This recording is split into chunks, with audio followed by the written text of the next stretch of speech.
नमस्कार, मैं हूं प्रदीप कुमार। आप देख रहे हैं पॉलिटिकल आइडिया। पॉलिटिकल आइडिया के आज के इस अंक में आप सभी दर्शकों का बहुत बहुत स्वागत है।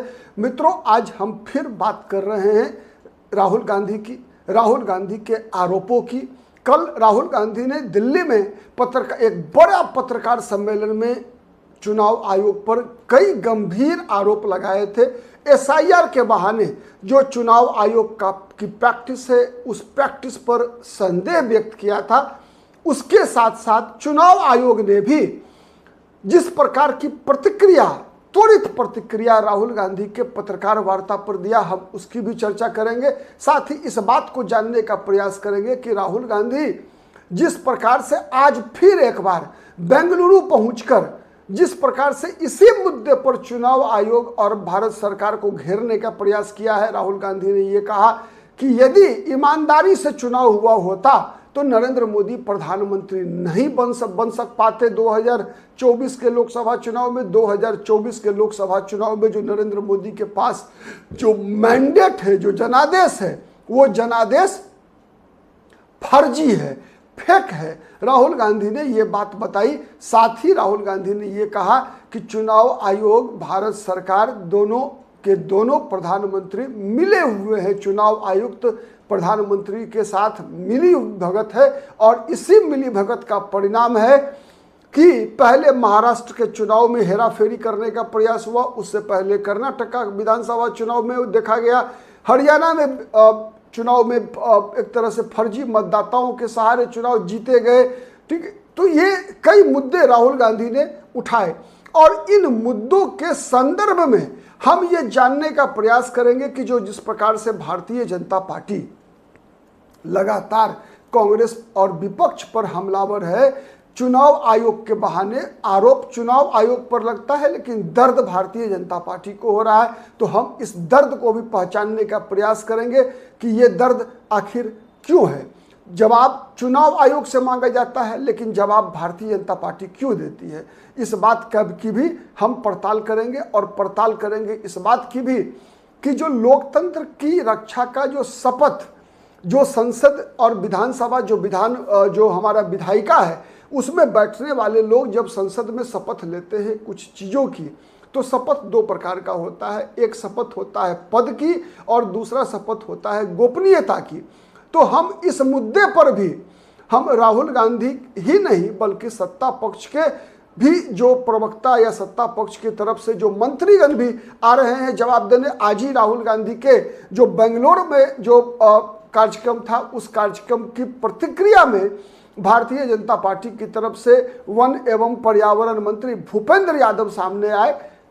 कल किरण रिजिजू आए थे, आज भूपेंद्र यादव ने सामने आकर राहुल गांधी के बयान पर, भाषण पर कड़ी प्रतिक्रिया व्यक्त किया है और कहा है कि राहुल गांधी लगातार विभिन्न संवैधानिक संस्थाओं पर के खिलाफ जो है एक ऐसा माहौल बनाना चाहते हैं देश भर के अंदर, जिससे कि देश के लोगों का भरोसा देश के संवैधानिक संस्थाओं पर से खत्म हो जाए। वही राहुल गांधी का आरोप क्या है? राहुल गांधी का आरोप है कि भारतीय जनता पार्टी और नरेंद्र मोदी की सरकार देश में जितने भी संवैधानिक संस्थाएं हैं उस पर कब्जा करके बैठी है और इस कब्जा का उपयोग हर चुनाव जीतने के लिए किया जाता है। तो इस बात का भी हम पड़ताल करेंगे और तौलेंगे कि इसमें सच्चाई कितनी है और थेथराई कितना है। क्योंकि हम बिहार के लोग कई चीज़ों में जिसे हम कहते हैं ना कि गप्पबाजी में थोड़े ज़्यादा पारंगत होते हैं हम। तो क्या ये गप है, क्या ये थेथराई है, या फिर इसके पीछे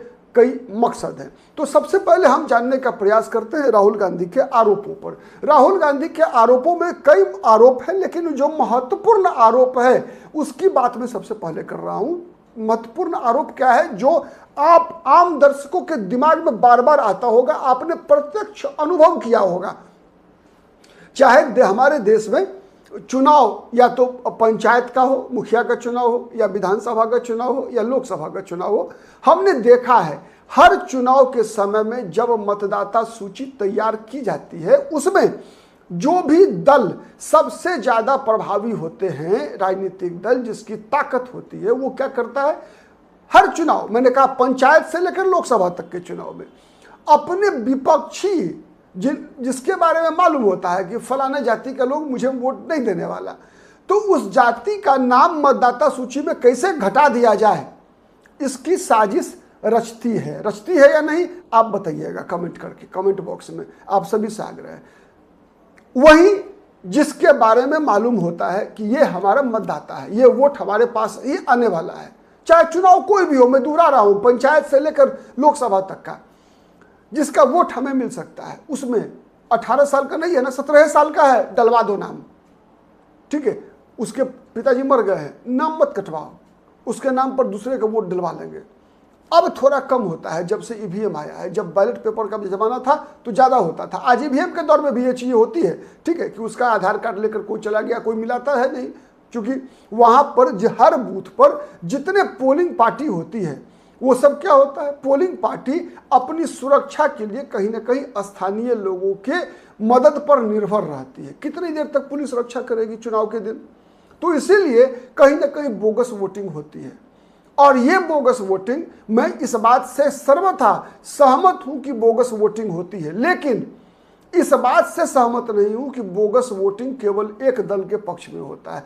आप सहमत है या नहीं है, आप कमेंट जरूर कीजिएगा, ठीक है। तो एक सबसे पहला चीज है कि ये जो मतदाता सूची में नाम की हेराफेरी, तो प्राय जहां तक मेरा अनुभव है, चूंकि 1989 से लेकर आज तक के चुनाव को मैं भी देख रहा हूं, हर चुनाव दर चुनाव हर राजनीतिक दल जब जिसका दौर रहा, हमने देखा है 90-95 तक के चुनावों में कांग्रेस पार्टी किया करती थी, उसके बाद दौर आया राष्ट्रीय जनता दल का। राष्ट्रीय जनता दल का खौफ तो इतना था कि एकदम किसी जिस व्यक्ति का नाम कटवा दिया गया वो तो विरोध में अपना विरोध भी दर्ज नहीं करा सकता था। उसके बाद फिर आया दौर नीतीश कुमार और भारतीय जनता पार्टी का, तो नीतीश कुमार और भारतीय जनता पार्टी के दौर में नीतीश कुमार और भारतीय जनता पार्टी के लोगों ने भी यही काम किया है, ठीक है। तो ये एक परंपरा, अगर हम बिहार को केंद्र में रखकर उदाहरण देने का प्रयास करें तो शायद आप में से अधिकतर लोग, मुझे लगता है जो लोग भी निष्पक्ष रूप से राजनीतिक डिबेट संवाद में भरोसा रखते हैं, वो लोग इस बातों से सहमत होंगे, जैसा मेरा मानना है, ठीक है। एक दूसरा आरोप क्या है राहुल गांधी का, तो इसीलिए मैंने कहा कि ये चोरी, ये वोट की चोरी सब दल करते हैं और करते रहे हैं, ये कोई नई बात नहीं है, ठीक है। दूसरा जो सबसे बड़ी बात जो राहुल गांधी ने कहा कि 5 विधानसभा, जैसे मान लीजिए कर्नाटका में 28 लोकसभा सीट है और विधानसभा सीटें कितनी है, शायद 1 लोकसभा सीट के अंदर कर्नाटक में, जहां तक मुझे याद आ रही है, शायद 8 विधानसभा सीट है 1 लोकसभा क्षेत्र में। बिहार में क्या है, 40 लोकसभा और 243 विधानसभा सीट, लेकिन कर्नाटक में हर लोकसभा सीट के अंदर 8 विधानसभा सीट है, लगभग 220 या 21-24 ऐसे ही कुछ ध्यान में नहीं आ रहा है मुझे, लेकिन 224 शायद वहाँ की कैपेसिटी है विधानसभा की। 8 विधायक हैं 1 लोकसभा सीट के अंदर। तो राहुल गांधी का कहना था कि 5 जिस एक दल जो हर विधानसभा चुनाव में पीछे थी, मतलब भारतीय जनता पार्टी पीछे थी, लेकिन एक ही विधानसभा सीट महादेवपुरा में भारतीय जनता पार्टी ने 5 विधानसभा के लीड को खत्म कर दिया। तो मैं बताऊं आपको, ऐसा बिहार में पहले हो चुका है। बिहार में क्या हुआ, अररिया लोकसभा सीट की बात मैं कर रहा हूं। अररिया लोकसभा सीट में 5 विधानसभा क्षेत्र में राष्ट्रीय जनता दल के उम्मीदवार पीछे चल रहे थे, पीछे थे, हार गए थे, लीड नहीं थी, लेकिन केवल 1 विधानसभा सीट थी जोकीहाट, वहां से इतना बड़ा लीड मिला था अररिया में आरजेडी को कि 5 विधानसभा सीट के लीड को वो पीछे कर दिया। कारण क्या था कि जोकीहाट में मुसलमानों की आबादी लगभग 70 से 75% आबादी थी, मुसलमानों की है वहां पर मतदाताओं की, और सब में क्या है 55, 45, 56, 54 ऐसे करके हिंदू और मुसलमानों की आबादी है। चूंकि अररिया लोकसभा सीट पर जो मतदान होता है उसमें सीधा कोई जातिगत ध्रुवीकरण नहीं होता, वहां पर केवल धार्मिक ध्रुवीकरण होता है। तो इसीलिए जोकीहाट के केवल लीड के बल पर अररिया में आरजेडी के मुसलमान उम्मीदवार लोकसभा चुनाव जीत गए। आपको याद होगा जो उपचुनाव हुआ था वहां पर, उसकी बात मैं कर रहा हूं। ठीक है, तो ये इसलिए ये कोई बहुत बड़ी बात नहीं है। दूसरा, तीसरा, जो एग्जिट पोल और रियल पोल में, तो ये तो कई बार का इतिहास है, ये बहुत पुरानी बातें हो गई कि एग्जिट पोल और रियल परिणाम में जो भारी अंतर है।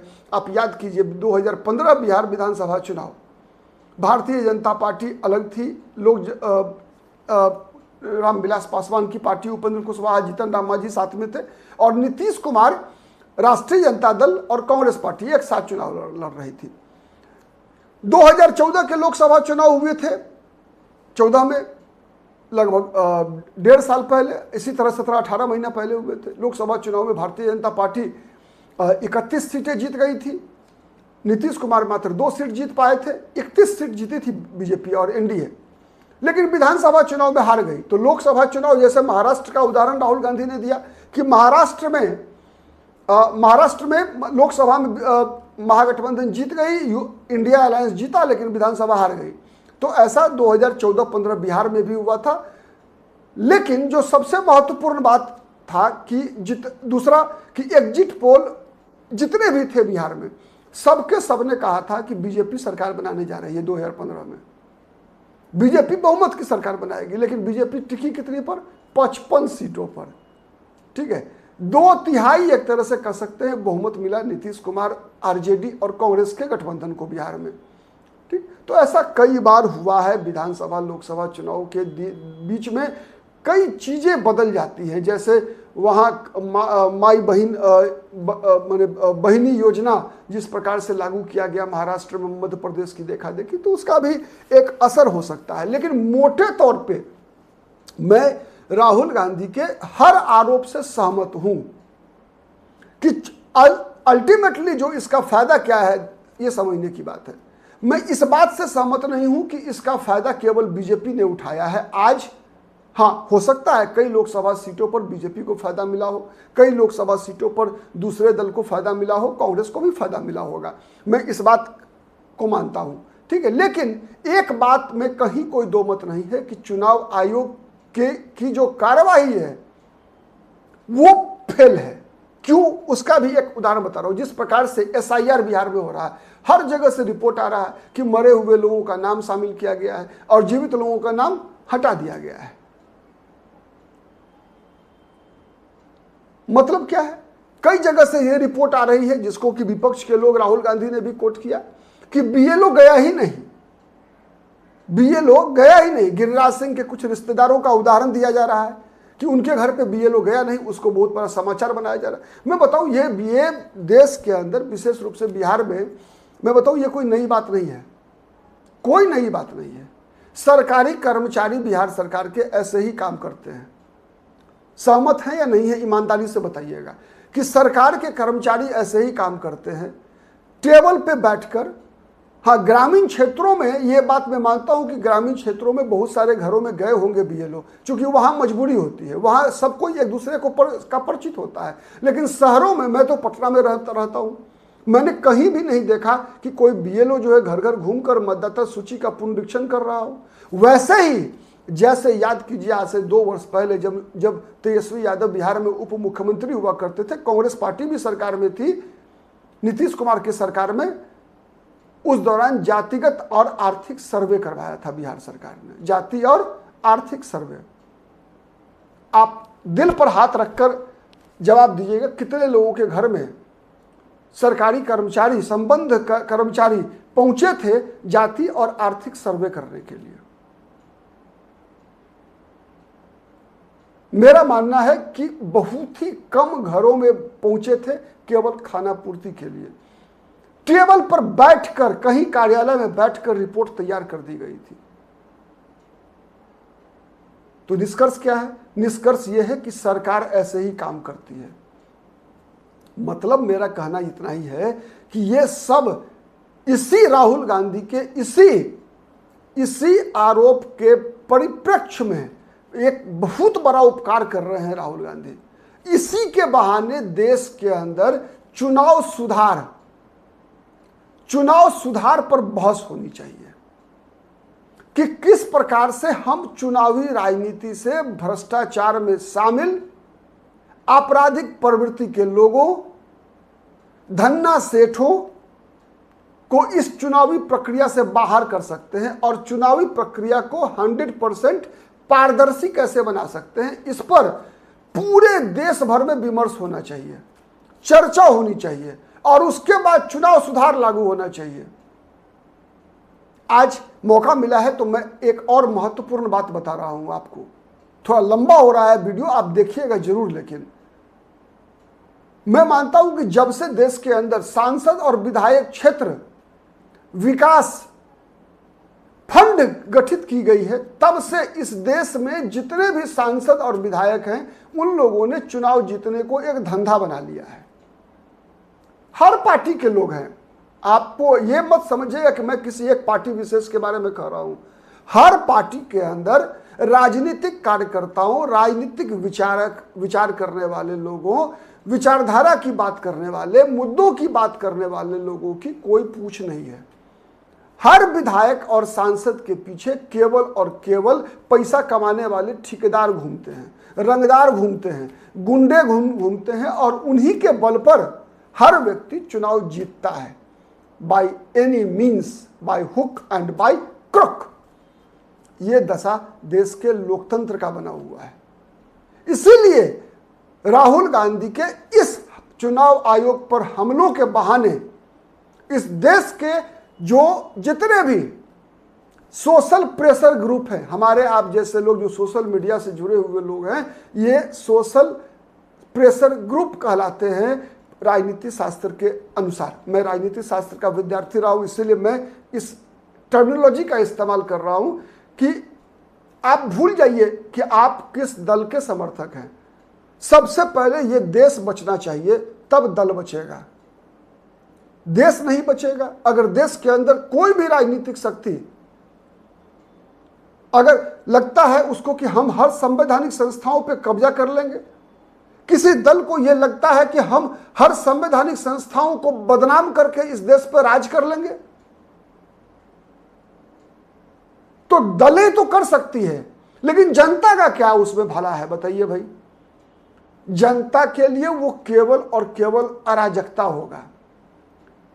उनके लिए सत्ता हो सकती है, सत्ता राहुल गांधी के लिए होगा, सत्ता प्रियंका गांधी के लिए होगा, सत्ता नरेंद्र मोदी के लिए होगा, अमित शाह के लिए होगा, नीतीश कुमार, चिराग पासवान, तेजस्वी यादव के लिए होगा, अरविंद केजरीवाल के लिए होगा, ममता बनर्जी और एमके स्टालिन के लिए होगा। हम आप जैसे लोगों का क्या? हम आप जैसे लोगों के लिए यह केवल और केवल अराजकता होगा। जब हर चुनाव जीतने वाला व्यक्ति हर संवैधानिक संस्थाओं का दुरुपयोग करेगा और हर चुनाव में पराजित राजनीतिक दल संवैधानिक संस्थाओं की गरिमा को गिराता रहेगा, अंततः लोकतंत्र खत्म होगा, बर्बाद होगा, देश के अंदर तानाशाही आएगी। और जब देश के अंदर तानाशाही आती है तो फिर भारत की स्थिति और पाकिस्तान की स्थिति में कोई अंतर नहीं रहेगा। पाकिस्तान आज क्या है? क्या है पाकिस्तान की सबसे बड़ी पहचान? क्या है? Pakistan is a failed state. Pakistan is a failed state. यही है भारत और पाकिस्तान में अंतर। लेकिन भारत में क्या है? भारत में समस्याएं आती हैं, विपदाएं आती है, लेकिन फिर भारत उठकर खड़ा हो जाता है। कोई अमेरिका का ट्रंप हो, चाहे बिल क्लिंटन हो, चाहे वो पुतिन हो या चाहे शी जिनपिंग हो, भारत की 135-40 करोड़ की आबादी वाले देश के समक्ष कोई भारत को डिक्टेट नहीं कर सकता। चाहे प्रधानमंत्री पद पर इंदिरा गांधी रही हो, चाहे युद्ध हारने के बावजूद जवाहरलाल नेहरू रहे हो, चाहे वो नरेंद्र मोदी रहे हो, कोई इस भारत को डिक्टेट नहीं कर सकता। क्योंकि कारण है उसका कि भारत में कोई शहबाज शरीफ और कोई इमरान खान पैदा ले ही नहीं सकता। अगर लेगा तो उसकी आयु बहुत छोटी होगी। उसके कई कारण हैं। आज एक ही वीडियो में ये सब बातों को शामिल करना संभव नहीं है, लेकिन सबसे बड़ी बात यही है कि इस देश में लोकतंत्र का मतलब होता है, लोगों का तंत्र का मतलब होता है एक तरह से हम जिसे कहते हैं ना कि मैकेनिज्म नहीं, तो लोकतंत्र में मैकेनिज्म किसका होना चाहिए? आम आदमी का होना चाहिए, नेताओं का मैकेनिज्म नहीं होना चाहिए। और अभी जितनी ये धींगा मुश्ती चल रही है, ये सब एक सेलेक्टेड, अगर मैं पैरवी नहीं कर रहा किसी की, मैं एक मतदाता हूं, अपना मत डालता हूं, किसी पार्टी के पक्ष में डालता हूं, लेकिन मैं सोशल मीडिया पर आकर एक पत्रकार की भूमिका में कभी किसी राजनीतिक दल का पक्ष नहीं लेता। मैं अगर गुणों की चर्चा करता हूं तो हर राजनीतिक दल के गुण की चर्चा करता हूं, और हर दोषों की चर्चा करता हूं जब, तो हर राजनीतिक दल और नेता के दोषों की भी चर्चा करता हूं। तो जो बातें प्रशांत किशोर कहते हैं ना कि एक निश्चित संख्या है देश के अंदर 4000, बिहार के अंदर 4000 परिवार, वही लोग केवल शासन करना चाहते हैं, तो ये बात सच है, यही बात सच है। और इन लोगों के गिरफ्त से इस राजनीति को निकालना अगर है तो नैरेटिव राजनीतिक दलों का नहीं बनने देना चाहिए, बल्कि नैरेटिव जनता का बनना चाहिए। और जनता के नैरेटिव बनाने में देखिए, मैं बताऊं, आज राहुल गांधी ने जिन मकसद से किया हो, दिल्ली का प्रेस कॉन्फ्रेंस, एटम माने ये वोट चोरी का मामला, जो भी है, चुनाव आयोग पर हमले जितने भी हैं, इसका सदुपयोग होना चाहिए देश के लिए। इसका सदुपयोग करने की आवश्यकता है। चुनाव आयोग हर आरोप की जांच करे, उसके लिए जरूरत पड़ता है तो न्यायिक समिति का गठन हो जाए, या एक बहुत ही बड़ी किसी ऐसी समिति का गठन हो जिसमें न्यायविद भी हो, विधायिका से भी जुड़े हुए लोग हों, कार्यपालिका से भी जुड़े हुए लोग हों, और समाज के विभिन्न वर्गों से जुड़े हुए लोग हों। 20-21 लोगों की कमेटी बने, फिर से विचार करना चाहिए चुनाव सुधार पर कि किस प्रकार से हम इलेक्शन कमीशन को इतना ट्रांसपेरेंट बना ले कि कोई गलत प्रवृत्ति का व्यक्ति चुनाव लड़ ही नहीं सके, और लड़े तो जीत नहीं सके। यह सबसे पहली आवश्यकता है देश की। तो इसीलिए इस वीडियो के माध्यम से आपके साथ मेरा मकसद यही था कि राहुल गांधी के चुनाव आयोग पर आरोपों और चुनाव आयोग के प्रत्यारोपों, और इस बीच में भारतीय जनता पार्टी के द्वारा राहुल गांधी पर लगाए जा रहे आरोपों के मध्य क्यों नहीं हम आम लोग, आम जनता लोग अपना नैरेटिव चलाएं, क्योंकि ये तो इन लोगों का नैरेटिव है। जनता का नैरेटिव क्या है? और जनता का नैरेटिव ही वास्तविक नैरेटिव है, इन लोगों का नैरेटिव थेथरई है। ये बात मैं अंत में कहकर आज अपनी वाणी को विराम देता हूं इस वीडियो में। अगर पसंद आए तो लाइक कीजिए, शेयर कीजिए, जिससे कि मेरी बातें अधिक से अधिक लोगों तक पहुंच सके। और अपना मंतव्य मैं फिर आग्रह कर रहा हूं कि आप भी अपना मंतव्य ये भूल कर कि सबसे पहले हमारे लिए कोई राजनीतिक दल के प्रति हमारी निष्ठा, हमारी प्राथमिकता नहीं है, बल्कि हमारी प्राथमिकता भारत के प्रति समर्पण होना चाहिए, भारत के प्रति न्याय होना चाहिए, हमारी ईमानदारी होनी चाहिए, हमारा नागरिक कर्तव्य होना चाहिए। आज के लिए इतना ही, नमस्कार।